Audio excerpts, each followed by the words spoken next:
Revision everything में एक बार फिर से आप लोगों का बहुत बहुत स्वागत है। तो कैसे आप लोग? आई होप आप सब बहुत ही अच्छे होंगे। देखिए, इसके पहले भाग 6 में हमने अनुच्छेद 162 तक देखा हुआ है, ठीक है। तो आज उसी के आगे हम देखते हैं। अनुच्छेद 162 के बाद है अनुच्छेद 163। राज्यपाल को सहायता एवं सलाह देने के लिए मंत्रिपरिषद होगा, जिसके अध्यक्ष मुख्यमंत्री होंगे। देखिए, राज्यपाल जी जो होते हैं वो कार्यपालिका के प्रधान होते हैं, तो उनको सलाह एवं सहायता देने के लिए मंत्रिपरिषद का गठन होता है, जिसके अध्यक्ष मुख्यमंत्री होते हैं। ये बातें आपको सुनी सुनी लग रही होगी, क्योंकि देखिए, जो हमारा अनुच्छेद 74 है, जिसमें राष्ट्रपति जी के बारे में चर्चा है कि राष्ट्रपति जी को सलाह देने के लिए, उनकी सहायता करने के लिए मंत्रिमंडल होगा, जिसके मुख्य प्रधानमंत्री होंगे। उसी तरीके से सेम टू सेम अनुच्छेद 163 में भी वही कहा गया है कि राज्यपाल को सहायता देने के लिए, उनको सलाह देने के लिए मंत्रिपरिषद होगा, जिसके अध्यक्ष मुख्यमंत्री होंगे। यानी दोनों मैच ही कर रहा है। आप अगर एक चीज आपने अच्छे से पढ़ी हुई है तो इसमें आपको दिक्कत नहीं होगी समझने में, ठीक है। फिर है अनुच्छेद 164। मुख्यमंत्री की सलाह पर राज्यपाल अन्य मंत्रियों की नियुक्ति करेंगे। यहाँ पे भी वही सीरियल है, जैसे उसमें 74 में मंत्रिमंडल की चर्चा थी, मतलब कि एक सलाह एवं सहायता देने के लिए मंत्रिपरिषद होगा, वहाँ पे उसकी चर्चा थी।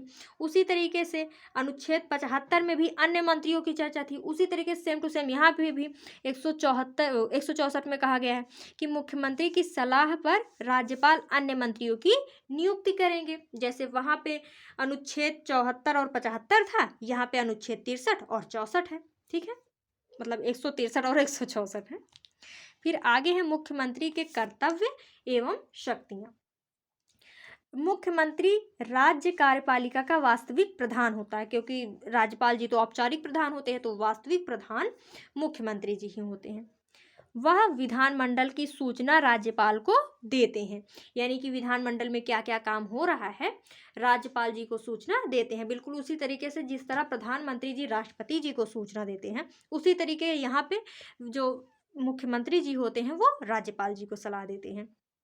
फिर अगला है, मुख्यमंत्री किसी मंत्री को नियुक्ति या हटाने की सिफारिश राज्यपाल को कर सकते हैं। यानी किसी मंत्री को हटाना है या फिर उसकी नियुक्ति करनी है तो मुख्यमंत्री जी ही राष्ट्रपति जी से सिफारिश करेंगे।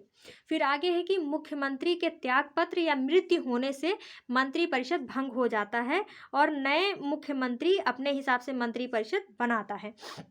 क्योंकि देखिए, यहाँ पे हमने अभी ही पढ़ा हुआ है कि जो मंत्रिमंडल होगा उसकी नियुक्ति मुख्यमंत्री की सलाह पर की जाएगी। लेकिन मान लीजिए कि मुख्यमंत्री जी को ही कुछ हो गया, उनका देहांत हो गया, तो अब क्या होगा? तो पूरा विधानसभा नहीं भंग होगी, बल्कि केवल मंत्रिपरिषद भंग होगा। उसके बाद जो नए मुख्यमंत्री बनेंगे वो अपने हिसाब से मंत्रिमंडल का गठन करेंगे, ठीक है। फिर आगे है, मुख्यमंत्री विभिन्न पदाधिकारियों की नियुक्ति संबंधी सिफारिश राज्यपाल को करते हैं। यहाँ पे देखिए, जितने भी पदाधिकारी हैं उनकी नियुक्ति या फिर उनको डिमोशन करना का, प्रमोशन करने का, या कुछ समय के लिए कुछ भी करने की सारी सिफारिश मुख्यमंत्री जी करते हैं, वो भी राज्यपाल को करते तो राज्यपाल जी ही हैं, लेकिन सलाह मुख्यमंत्री जी ही देते हैं, ठीक है। फिर है अनुच्छेद 165, जिसमें महाधिवक्ता यानी एडवोकेट जनरल की चर्चा की गई है।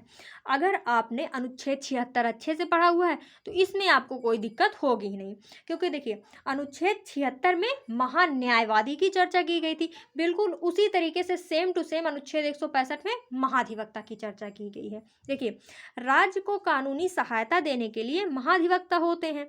यह राज्य सरकार का प्रथम विधि अधिकारी होते हैं। महाधिवक्ता विधानमंडल की कार्यवाही में भाग लेते हैं, किंतु सदस्य नहीं होने के कारण मतदान नहीं कर सकते हैं।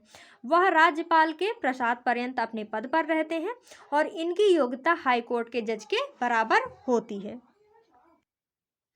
देखिए, वहाँ पर जो केंद्र सरकार थी उसको सहायता देने के लिए कौन होते थे? महान्यायवादी। वैसे ही यहाँ पे राज्य को सलाह देने के लिए महाधिवक्ता होते हैं। जैसे वो केंद्र के प्रथम विधि अधिकारी होते थे, ये राज्य के विधि अधिकारी हैं, है ना। वो वहाँ पर जो राज्यसभा थी, विधानसभा थी, मतलब माफ़ कीजिएगा, जो राज्यसभा थी और लोकसभा थी, दोनों की कार्यवाही में महान्यायवादी भाग ले सकते थे, भाषण दे सकते थे, लेकिन मतदान नहीं कर सकते थे। सेम टू सेम यहाँ पे भी है। जो महाधिवक्ता होते हैं वो विधान परिषद, विधानमंडल में भाग तो ले सकते हैं, वहाँ पे भाषण भी दे सकते हैं, लेकिन मतदान नहीं कर सकते हैं।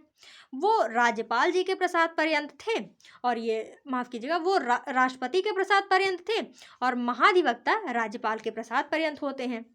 जो महान्यायवादी थे, उनकी जो योग्यता थी वो सुप्रीम कोर्ट के जज के बराबर थी। उसी तरीके से जो महाधिवक्ता होते हैं, इनकी जो योग्यता है वो हाई कोर्ट के जज के बराबर होती है। दोनों सेम टू सेम चीज़ है, लेकिन वो देश के हिसाब से हैं और ये राज्य के हिसाब से हैं। ठीक है, अब आगे देखते हैं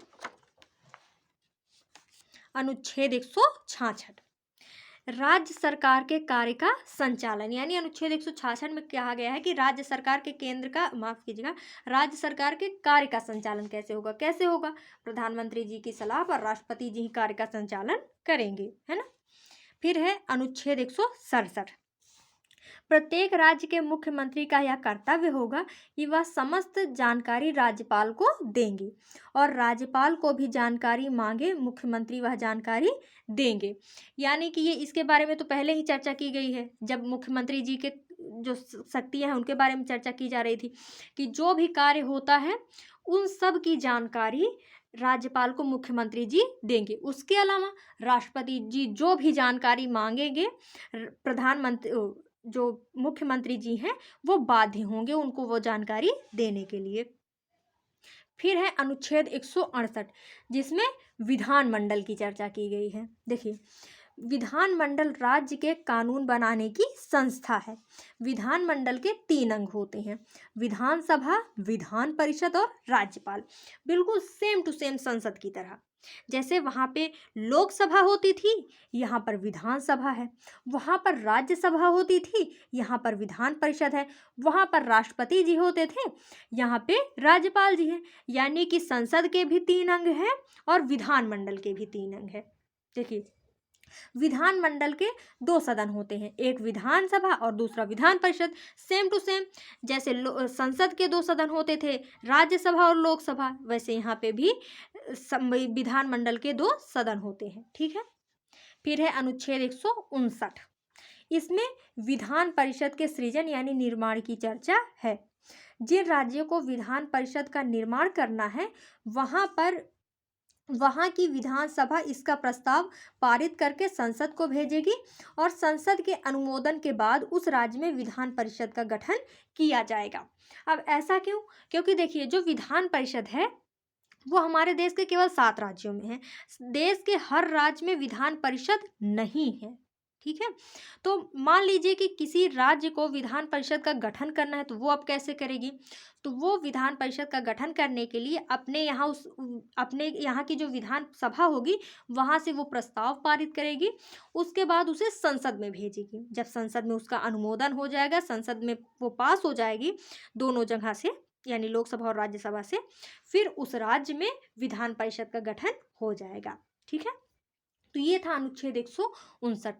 तो और अनुच्छेद के बारे में हम अगले वीडियो में डिस्कस करेंगे। तो मिलते हैं नेक्स्ट वीडियो में। Thank you.